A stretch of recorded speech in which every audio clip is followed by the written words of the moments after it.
നിങ്ങൾക്ക് എല്ലാവർക്കും അറിയാം ഇന്ന് ജൂൺ 22 നമ്മുടെ തലപതി വിജയ് തമിഴ്നാട് സി എമ്മിൻ്റെ ബർത്ത്ഡേ ആണെന്ന്. അത് സത്യം പറഞ്ഞാൽ ഇങ്ങനെ ഒരു മൊമെൻ്റ് ഉണ്ടാവുമെന്ന് സത്യം പറഞ്ഞാൽ നമ്മൾ സ്വപ്നത്തിൽ പോലും വിചാരിച്ചിട്ടുണ്ടാവില്ല. കാരണം എന്ന് വെച്ച് കഴിഞ്ഞാൽ കഴിഞ്ഞ വർഷം വരെ തമിഴ്നാട്ടിലെ ഏറ്റവും ബെസ്റ്റ് നമ്പർ വൺ ആക്ടറിൻ്റെ അല്ലെങ്കിൽ ഒരു നമ്പർ വൺ ആയിട്ടുള്ള ഒരു സ്റ്റാറിൻ്റെ ബർത്ത്ഡേ ആയിരുന്നു കഴിഞ്ഞ വർഷം വരെ നമ്മൾ ആഘോഷിച്ചുകൊണ്ടിരുന്നത്.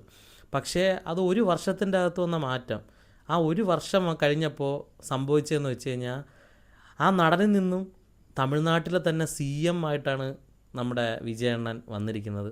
അപ്പോൾ ഒരു വർഷം കഴിഞ്ഞ ഈ വർഷം ഈ ബർത്ത്ഡേ വന്നപ്പോൾ പുള്ളിക്കാരൻ തമിഴ്നാട് സി എം ആണ്. അപ്പോൾ തമിഴ്നാട് സി എമ്മിൻ്റെ ബർത്ത്ഡേ ആണ് നമ്മളിന്ന് ആഘോഷിക്കുന്നത്. അതൊരു വല്ലാത്തൊരു മൊമെൻ്റാണ്. പക്ഷേ അതിനനുസരിച്ച് നല്ല രീതിക്കുള്ള വിഷമമുണ്ട്. കാരണം നമ്മളെ ചൈൽഡ്ഹുഡൊക്കെ അത്രയും മനോഹരമാക്കിയിട്ടുള്ളൊരു പുള്ളിയാണ് നമ്മുടെ വിജയണ്ണൻ എന്ന് പറയുന്നത്. കാരണം എൻ്റെ ആണെങ്കിലും ഇപ്പോൾ ഒരുപാട് പേർക്ക് അങ്ങനത്തെ ഒരുപാട് നൊസ്റ്റാൾജിയാണ്. ഇപ്പോൾ എനിക്കാണെങ്കിലും ഞാൻ എനിക്കൊരു എന്താ പറയുക, ഒരു അറിവ് വന്ന കാലം തൊട്ട് നമ്മൾ കണ്ടുകൊണ്ടിരിക്കുന്ന ഒരു ഫേസാണ് വിജയുടെ. നമ്മൾ സിനിമ കാണുമ്പോൾ അല്ലെങ്കിൽ ഒരു പാട്ട്, സൺ മ്യൂസിക് അങ്ങനെ പാട്ടൊക്കെ ഇടുമ്പോൾ എപ്പോഴും വിജയുടെ പാട്ടിനൊക്കെ ഡാൻസ് കളിക്കുക എന്നൊക്കെ പറഞ്ഞു കഴിഞ്ഞാൽ അതൊരു വല്ലാത്തൊരു ഫീലാണ്. അല്ലെങ്കിൽ ഒരു ടൂറ് പോകുമ്പോൾ അല്ലെങ്കിൽ ഒരു എന്ത് പോകണമെങ്കിലും ആ ഒരു ലാലേട്ടൻ്റെയും വിജയുടെയും പാട്ട് അത് മസ്റ്റാണ്. അത് കാരണം എന്ന് വെച്ച് കഴിഞ്ഞാൽ അത്രയും നമ്മളിലുണ്ടാക്കിയ ഇൻഫ്ലുവൻസ് എന്ന് പറഞ്ഞാൽ അത്രയും വലുതാണ്. ഇപ്പോൾ പണ്ടത്തെ കാലം പറയുകയാണെങ്കിൽ എം ജി ആറിൻ്റെ കാലഘട്ടം പറയുകയാണെങ്കിൽ എം ജി ആറിൻ്റെ കാലഘട്ടം കഴിഞ്ഞ് എം ജി ആറിൻ്റെ ആ ഒരു സ്ഥാനത്തിരിക്കാനാണെങ്കിൽ രജനീകാന്ത് ആയിരുന്നു അത്രയും നമ്പർ വൺ സ്റ്റാർ. പക്ഷേ രജനീകാന്ത് ഇരിക്കവേ തന്നെ ആ നമ്പർ വൺ സ്ഥാനത്തിലേക്ക് വന്ന ഒരാളാണ് വിജയ് എന്ന് പറയുന്നത്. രജനീകാന്ത് ആക്റ്റീവായിട്ട് സിനിമയിൽ പ്രവർത്തിച്ചുകൊണ്ടിരുന്ന സമയത്ത് തന്നെ അത്രയും വലിയ സ്റ്റാറായിട്ട് അത്രയും ഇൻഫ്ലുവൻസ് ആക്കി അത്രയും നമ്പർ വൺ സ്റ്റാറാക്കി വന്ന ഒരാളാണ് വിജയ് എന്ന് പറയുന്നത്. അപ്പോൾ അതൊരു വലിയൊരു കാര്യമാണ്. കാരണം ആ ഒരാൾ ഉള്ളപ്പോൾ തന്നെ ആ ഒരു സ്ഥാനത്ത് കയറുക എന്ന് പറഞ്ഞാൽ അത്രയും ഫാൻസ്, അത്രയും ഇഷ്ടപ്പെടുന്ന ഒരുപാട് ആൾക്കാർ പല സ്ഥലത്തായിട്ട്, ഇപ്പോൾ കേരളത്തിലാണെങ്കിലും ശരി, തമിഴ്നാട്ടിലാണെങ്കിലും ശരി, അല്ലെങ്കിൽ പുറത്തോട്ടാണെങ്കിലും ശരി, ഇഷ്ടം പോലെ വിജയ് ഇഷ്ടപ്പെടുന്ന ഒരുപാട് ആൾക്കാരുണ്ട്. അതുകൊണ്ട് തന്നെയാണ് പുള്ളിക്കാരൻ നമ്പർ വൺ സ്റ്റാറായിട്ട് വന്നത് തന്നെ. അപ്പോൾ ഞാൻ ആലോചിക്കുന്നൊരു കാര്യമെന്ന് വെച്ച് കഴിഞ്ഞാൽ ഇനി ആ സ്ഥാനത്തിലേക്ക് ആരുണ്ട്, ആ ഒരു എന്താ പറയുക, ആ ഒരു സിംഹാസനത്തിൽ ഇരിക്കാൻ ഇനി ആരുണ്ട് എന്നൊരു ചോദ്യം ഇപ്പോഴും നിലനിൽക്കുന്നുണ്ട്. കാരണം എങ്കിൽ പുള്ളിയുടെ കൂടെ വന്നിട്ടുള്ള ആർക്കെങ്കിലും ആ ഒരു സ്ഥാനം കിട്ടാൻ എന്താ പറയുക, അർഹതയില്ലെന്നല്ല, ഒരിക്കലും അങ്ങനെയല്ല. എല്ലാവരും ബിഗ് സ്റ്റാഴ്സാണ്, എല്ലാവരും നല്ല അവരുടെ മേഖലയിൽ അവരെല്ലാം അടിപൊളിയാണ്. പക്ഷേ വിജയൊരു സ്ഥാനം എന്ന് പറയുന്നത് എന്താ പറയുക, ഇപ്പം കാട്ടിലെ സിംഹത്തിൻ്റെ ആ ഒരു സംഭവമാണ്. തമിഴ്നാട് എടുത്ത് ഒരു കോളിവുഡ് ആ ഒരു സിനിമ എടുത്തു കഴിഞ്ഞാൽ അതിലൊരു എന്താ പറയുക, ഒരു സിംഹം എന്ന് തന്നെ പറയാം. ആ ഒരു സ്ഥാനത്തിൽ നിൽക്കവെയാണ്, ആ ഒരു നമ്പർ വൺ സ്ഥാനത്തിൽ നിൽക്കവെയാണ് പുള്ളിക്കാരൻ അതിൽ നിന്ന് മാറി രാഷ്ട്രീയത്തിലേക്ക് വന്നത്. അപ്പം ആ ഒരു സ്നേഹം എല്ലാവർക്കും ഉള്ളതുകൊണ്ടാണ് പുള്ളിക്കാരൻ സി എം ആയത്. അപ്പം ഞാൻ ആലോചിക്കുന്ന ആ ഒരു സ്ഥാനത്തിലേക്ക് വരാൻ ഇനി ആരെ കൊണ്ട് പറ്റും? അതിപ്പോഴും ഒഴിഞ്ഞു കിടക്കുകയാണ്. അത് ഇനിയും ഒഴിഞ്ഞു തന്നെ കിടക്കും. അത് അടിച്ച് തന്നെ ആരോടും ഞാൻ എങ്ങനെയും പറയും, ആ ഒരു സിംഹാസനം ഒഴിഞ്ഞ് തന്നെ കിടക്കും. അതിലേക്ക് ഇനി വരാൻ ആരും തന്നെ ഇനി പെട്ടെന്ന് പൊട്ടിമുളച്ച് വരത്തുമില്ല. ഇനിയിപ്പോൾ ഉള്ളവരെ കൊണ്ടും ആ ഒരു സ്ഥാനത്തിലേക്ക് വരാൻ പറ്റത്തില്ല. അത് ഉറപ്പായിട്ടുള്ള കാര്യമാണ്. അത് ആരോടും ഞാൻ പറയും. കാരണം പുള്ളിക്കാരൻ ഉണ്ടാക്കി വെച്ചിരുന്നൊരു സംഭവം എന്ന് വെച്ചാൽ അങ്ങനെയാണ്.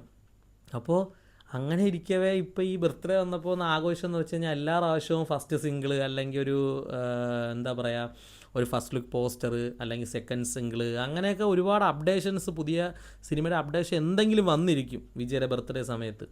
പക്ഷേ ഇപ്രാവശ്യം അതൊന്നുമില്ല. അങ്ങനെ പുതിയ സിനിമയുടെ അപ്ഡേഷൻ ഇല്ല, ഒരു ഫസ്റ്റ് സിംഗിളില്ല, ഒരു ഫസ്റ്റ് ലുക്ക് പോസ്റ്റർ ഇല്ല.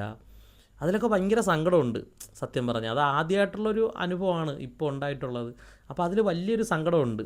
ഇനി പോകെ അതുമായിട്ട് നമ്മൾ അറ്റാച്ച് ആകുമായിരിക്കും. പക്ഷേ അതൊരു പുള്ളിക്കാരൻ്റെ ആ ഒരു സ്ഥാനമെന്ന് പറയുന്നത്, അല്ലെങ്കിൽ ഒരു വിടവെന്ന് പറയുന്നത്, അതൊരു വല്ലാത്തൊരു നികത്താൻ പറ്റാത്തൊരു വിടവാണ്.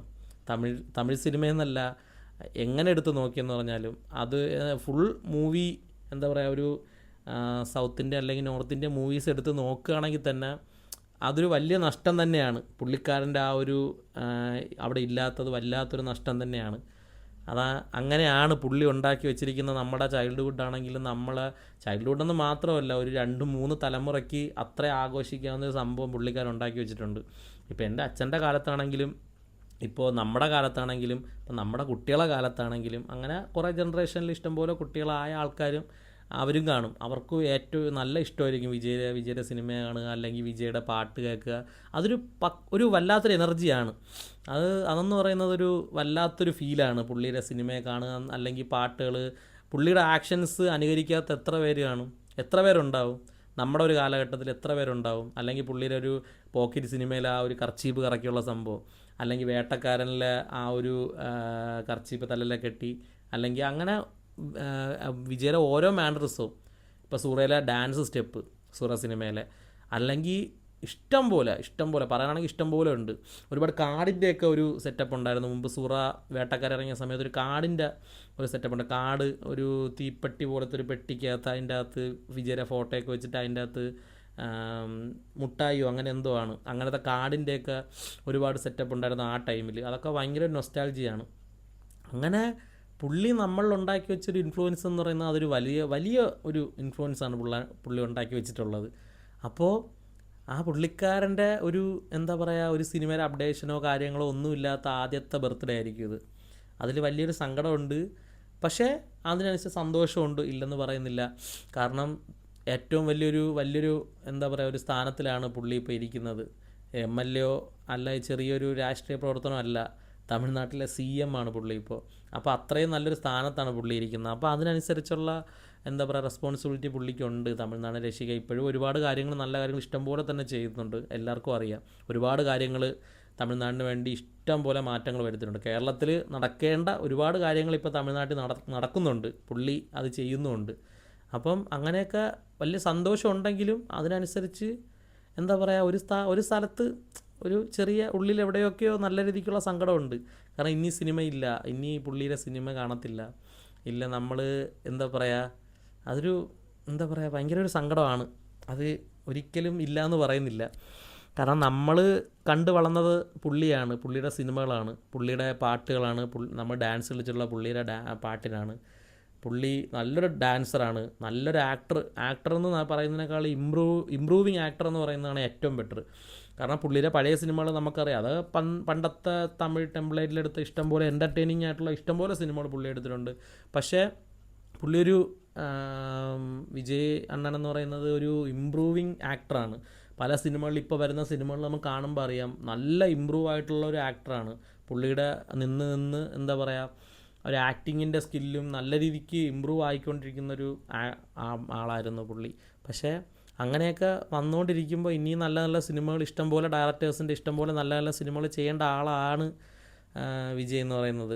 കാരണം നമ്മളൊക്കെ ആഗ്രഹിച്ചൊരു സംഭവമുണ്ട്, കാർത്തിക് സുബ്രാജിൻ്റെ. ഞാൻ ഒരുപാട് ആഗ്രഹിച്ചൊരു സിനിമ കാണുന്ന ഒരു ആളെന്ന നിലയ്ക്ക് ഞാൻ ആഗ്രഹിച്ചിട്ടുള്ള 1-2 കോമ്പോസ് എന്ന് പറയുന്നത്, കാർത്തിക് സുബ്രാജുമായിട്ട് വിജയ് ഒരു പടം ചെയ്യണമെന്ന് വലിയ ആഗ്രഹമുണ്ട്. പിന്നെ വെട്രിമാരൻ്റെ കൂടെ ഒരു പടം ചെയ്യണം എന്ന് ഭയങ്കര ആഗ്രഹമായിരുന്നു.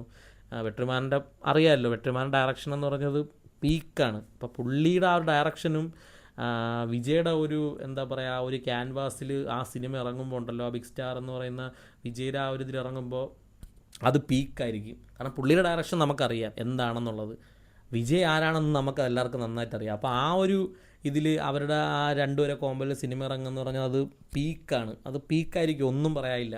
പിന്നെ കാർത്തിക് സുബ്രാജിൻ്റെ ഒരുപാട് കഥകൾ പറഞ്ഞിട്ടുണ്ടെന്ന് പറയുന്നു, പക്ഷേ ഒന്നും അങ്ങോട്ട് വർക്കായില്ല.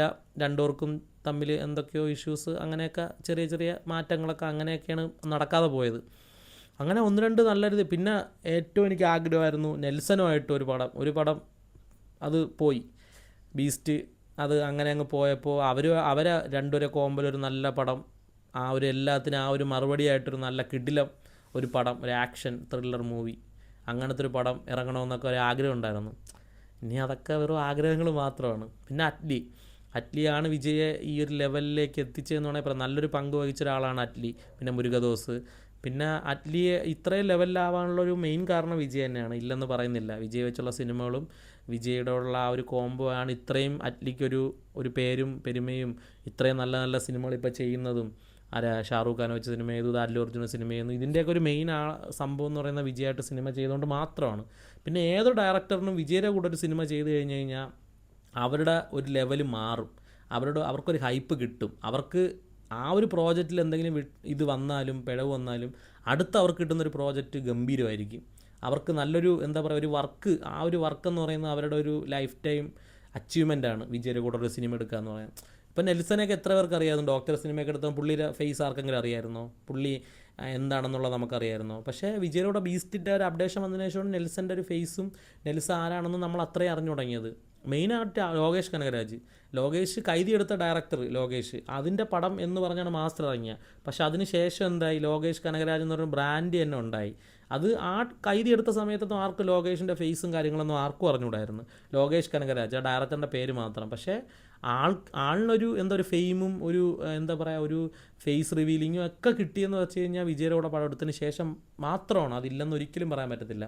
പുള്ളി നല്ല ഡയറക്ടറാണ്, അടിപൊളി ഡയറക്ടറാണ്, എല്ലാവർക്കും അറിയാം, പറയേണ്ട ആവശ്യമില്ല. പക്ഷേ ഒരു ഡയറക്ടറിന് ഒരു കിട്ടേണ്ട ഒരു എന്താ പറയുക ഒരു ഫെയിം ഉണ്ടല്ലോ, അത് പുള്ളിക്ക് ആർക്കാണെങ്കിലും വിജയുടെ സിനിമയിൽ നിന്ന് കിട്ടും. ഇപ്പോൾ വാരിസ് എടുത്ത ഡയറക്ടറാണ് വംശി എന്ന് പറയുന്നത്. വംശി എത്ര പേർക്ക് അറിയായിരുന്നു? എല്ലാവർക്കും പറഞ്ഞു വന്നപ്പം ആ ഡയറക്ടർ സിനിമ ഏതൊക്കെ സിനിമ എടുത്തിട്ടുണ്ടോ തമിഴിൽ തന്നെ തോഴ സിനിമ എടുത്ത ആളാണ്. പിന്നെ മഹർഷി എന്ന് പറയുന്ന നമ്മുടെ മഹേഷ് ബാബുവിൻ്റെ കിടിലം പടം ഡയറക്റ്റ് ചെയ്ത പുള്ളിയാണ്. പക്ഷേ എല്ലാവർക്കും അത് മഹേഷ് ബാബുവിൻ്റെ പടം എന്നുള്ള രീതിക്ക്, അല്ലെങ്കിൽ തോഴ കാർത്തിയുടെ പടം എന്നുള്ള രീതിക്ക്. പക്ഷേ അത് വിജയമായിട്ടൊരു കോംബോ ആയപ്പോൾ ഇതെടുത്ത ഡയറക്ടറാണ് എന്നൊരു ലേബൽ പുള്ളിക്ക് അവിടെ കിട്ടുകയാണ്. അങ്ങനെ എന്താ പറയുക, അങ്ങനെ ഉള്ളൊരു ബ്രാൻഡാണ് പുള്ളി. വിജയ് എന്ന് പറയുന്നത് അങ്ങനത്തെ ഒരു ബ്രാൻഡാണ്. അതുമായിട്ട് കൊളാബ് ചെയ്ത് കഴിഞ്ഞാൽ ഒന്നും പറയാനില്ല, പീക്കാണ്. എന്താ പറയുക, എന്താ ബ്രാൻഡ് അഴിക്കരുതാണ്ടാണ് ആ സ്പെഷ്യലിസ്റ്റ്. അതാണ് സാധനം. അതവിടെ എന്തായാലും സംഭവിക്കും. പക്ഷേ ഇനി ഇതൊക്കെ പറഞ്ഞിട്ട് കാര്യമില്ല. എന്നാലും വിഷമങ്ങൾ പറയണമെന്ന് തോന്നി, ആ ഒരു കാര്യങ്ങളൊക്കെ നിങ്ങളോട് ഷെയർ ചെയ്യണമെന്ന് എനിക്ക് തോന്നി. അതാണ് ഞാൻ വീഡിയോ ചെയ്തത്. എന്തായാലും പുള്ളി ഇപ്പം പോകുന്ന ആ ഒരു എന്താ പറയുക ആ ഒരു പാത, അത് നന്നായിട്ട് തന്നെ വെട്ടിത്തെളിച്ച് തന്നെ പോട്ടെ. തമിഴ്നാടിനെ രക്ഷകൻ എന്നുള്ള ടാഗ് വിജയ്ക്ക് കൊടുത്തിട്ടുള്ളതാണ്. പുള്ളി ശരിക്കും രക്ഷകനായി മാറി. എല്ലാവരും പറഞ്ഞ് പുള്ളി രക്ഷകനായിട്ട് മാറി. ആ രക്ഷകൻ എന്ന സ്ഥാനം നല്ലതായിട്ട് നിലനിർത്തട്ടെ. ഇനി നന്നായിട്ട് ഭരിച്ച് ആ ഒരു എന്താ പറയുക പുള്ളിയുടെ ആ ഒരു സ്ഥാനം കുറച്ചും കൂടെ ഊട്ടി ഉറപ്പിക്കാൻ പറ്റട്ടെ എന്നൊക്കെ പ്രാർത്ഥിക്കും. ആ ഒരു വിഷസും എല്ലാം നേർന്നുകൊണ്ട്